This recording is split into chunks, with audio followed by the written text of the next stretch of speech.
All right, friends, here they are. Most of them, except there's one more still at the top, most of them are hanging from the top and making a little J, and that means they are super close to forming their chrysalis. So awesome! All right, friends, I'm going to read our next chapter in Magic Treehouse. If you remember from where we left off, there were lions blocking their way to getting to the treehouse. Chapter 9 is called Tiptoe. Jack and Annie crouched in the tall grass. There was a big lion, 3 lionesses, and a few cubs. So a lioness is a female, one of the girls. So there's 3 girls, and the lion is the male, and 1 boy. I think they're sleeping, whispered Annie. Yeah, said Jack, but for how long? He pulled the Africa book from his pack and opened it.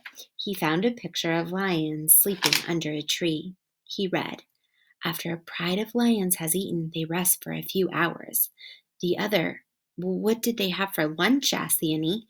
Don't ask, said Jack. He kept reading. Sensing that the lions are not hunting at the moment, the other animals graze nearby. If they can graze, then we're safe, said Annie. She started to stand. Wait! Jack pulled her down. Not so fast. He peered around. The words in the book seemed true. The zebras and giraffes didn't seem to be bothered by the lions at all. They might be safe, but I'm not sure about us, he said. We need a plan. Well, what if we wait till they leave, said Annie. That could take hours, said Jack. Plus, they might get hungry again. Oh, right, said Annie. So here's the plan. Uh, we tiptoe, said Jack. Tiptoe? Yeah, that's your whole plan, said Annie. Yeah, tiptoe to the rope ladder, said Jack, very quietly. Good plan, Annie teased. Just do it, said Jack. He stood up slowly. Annie stood with him. They began tiptoeing through the grass very slowly. The lion flicked his tail. Jack and Annie froze. When his tail was still again, they moved again. Suddenly, high-pitched laughter split the air. Jack and Annie stopped. The hyenas were back. They were standing off to the side, watching Jack and Annie. Jack and Annie tried to make some silent monster faces and shook their fists, but the hyenas just laughed some more. The big lion stirred lazily. He opened his golden eyes. Jack felt the hair rise on the back of his neck, but he didn't move an inch. The lion lifted his head and yawned. His giant teeth gleamed in the sunlight. The lion turned his head as he looked around sleepily. Jack held his breath as the lion's gaze rested on him. The lion sat straight up. His piercing yellow eyes met Jack's. Jack's heart raced. His mind raced. He remembered something he'd read. Lions avoid giraffes.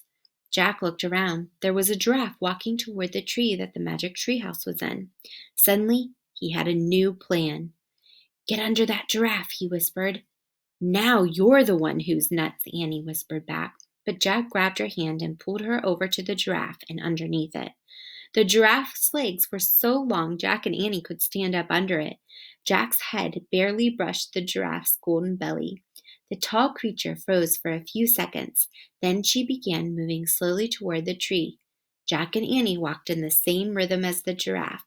They got closer and closer to the treehouse, and closer to the pride of lions. The big lion had stood up, watching them moving under the giraffe.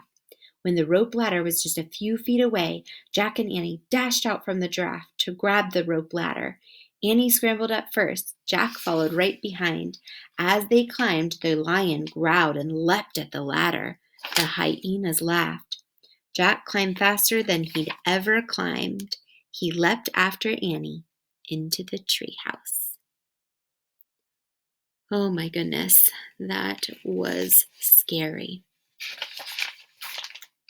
Annie had already unrolled the scroll. The riddle was gone. In its place was one shimmering word, honey. Jack grabbed the Pennsylvania book, opened it, and found the picture of Frog Creek Woods. I wish we could go there, he said. Just then, the giraffe stuck her head through the window. Bye, honey, said Annie, and she kissed the giraffe on the nose. The wind started to blow. The treehouse started to spin. It spun faster and faster. Then everything was still. absolutely still. Next chapter is called After Lunch, and I will be reading that soon, friends. Have a good day.